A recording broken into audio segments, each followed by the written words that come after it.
Bahasa Inggeris yang di Sarawakkan Part 4. Round.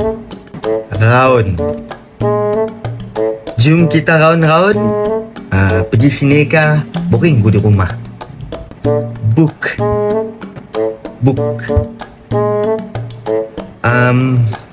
Kau ada book bilik hotel aku kah? Lupa aku nak book maret.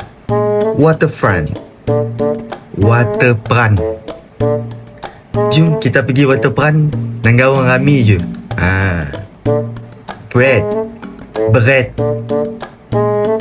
Kau tolong beli bread lo dengan aku lo. Katuk aku mayang kau.